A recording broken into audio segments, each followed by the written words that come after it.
Pemirsa Surabaya TV, kembali lagi dalam program Dialog Interaktif Surabaya TV. Pemirsa Surabaya TV, kali ini saya di kantor advokat Maharizal, SHMA dari kantor Mahajaya Law Firm. Kali ini kita membahas permasalahan yang menjadi sorotan publik Jawa Timur, di mana tanah tersebut milik warga yang bersengketa dengan salah satu milik dinas negara, yakni BPWS. Mungkin untuk kisah lebih lanjutnya, lebih dalamnya, kita tanyakan langsung pada advokat Maharizal SHMA selaku dari kuasa hukum warga atas nama Ibu Rukiati. Mungkin bisa dijelaskan Pak, kronologis permasalahan sengketa tanah tersebut yang saat ini menjadi perhatian warga Jawa Timur. Terima kasih. Sedikit saya terangkan mengenai sengketa tanah yang miliknya Ibu Rukiati, yang dimana pemilik Rukiati tidak pernah menjual kepada siapapun, termasuk kepada BPWS. Nah, jadi kronologisnya memang itu benar adalah tanahnya Ibu Rukiati dari orang tuanya yang bernama Bapak Haji Abdul Ghani. Ya. Kemudian Bapak Abdul Ghani itu meninggal dunia sehingga jatuh ke tangan Ibu Rukiati sebagai anaknya, anak kandung, yaitu ahli waris. Nah, dari itu kemudian dia tidak pernah sama sekali menjual tanah tersebut, namun tiba-tiba tanah tersebut sudah hilang karena terjual. Nah, siapa yang menjual itu dipersangkakan adalah Bapak Budasman, dan siapa pembelinya itu juga dipersangkakan oleh Bapak dari BPWS. Nah, dari situ memang sudah dilakukan secara kekeluargaan, namun tidak berhasil. Kekeluargaan selalu gagal.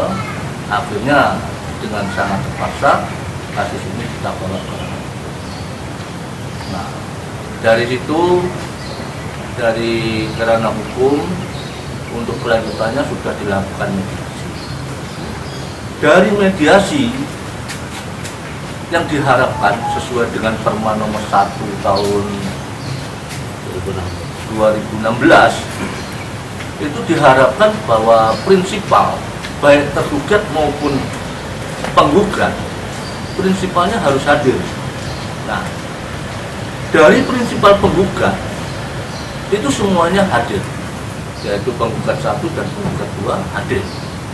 Namun yang kita sayangkan, yang kita sesalkan, mengapa dari tergugat 1 tidak pernah hadir? Ada apa?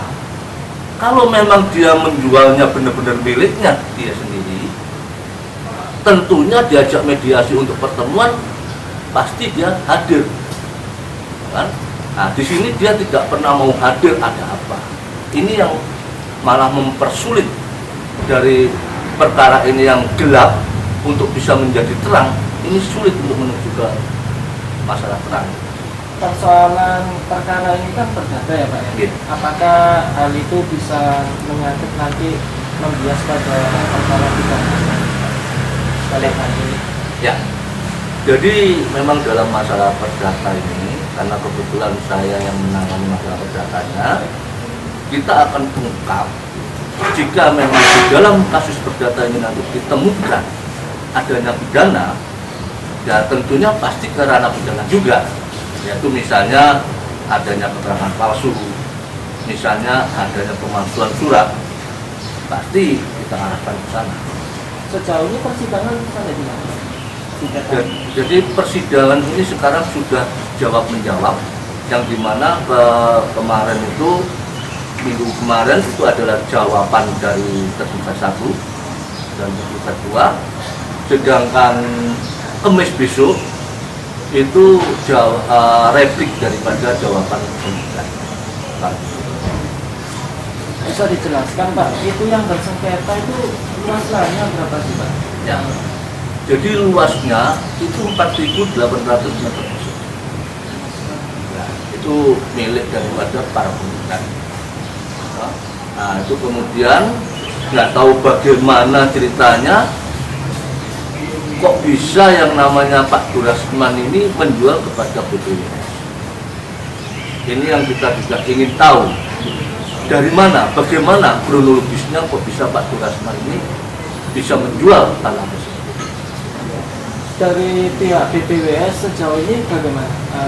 Sudah dilayangkan semacam pemberitahuan atau somasi dari kantor advokat dari Bapak Maharisal ini? Ya. Pihak tanggapan dari pihak BPWS yang membeli lahan tersebut? Ya. Jadi menurut keterangan daripada para penggugat, pada waktu itu memang sudah pernah dilakukan penyelesaian secara kekeluargaan.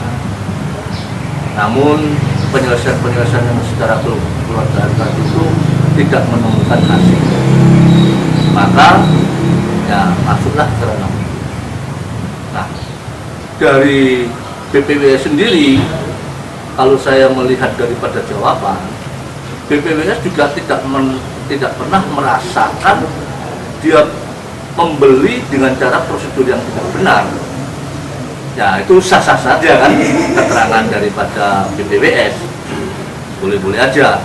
Namun di sini dalam persidangan nanti kan kita lihat daripada proses pemeriksaan di persidangan.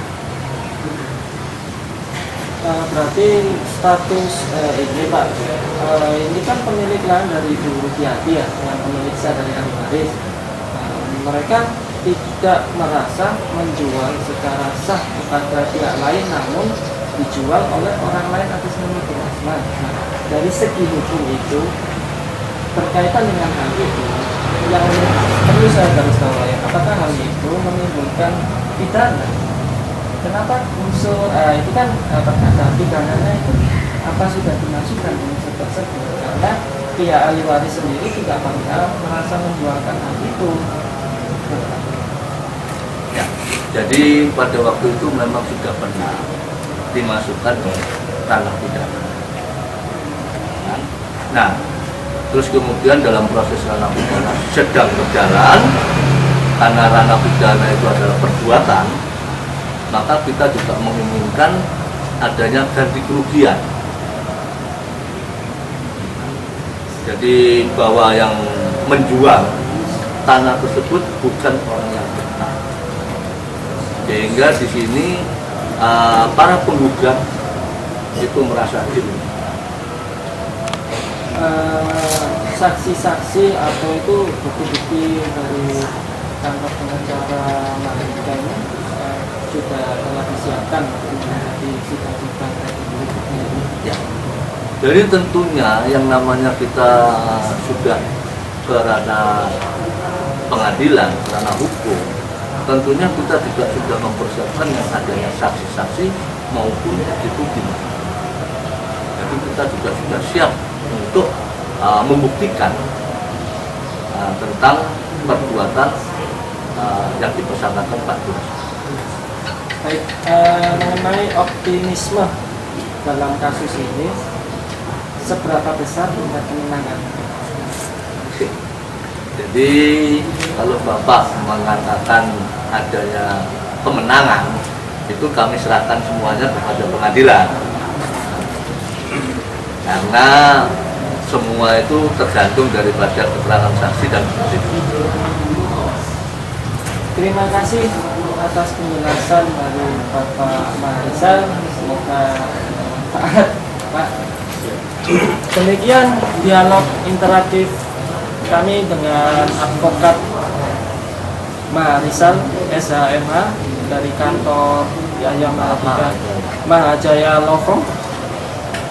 Dari Surabaya, Antonius Andika laporkan.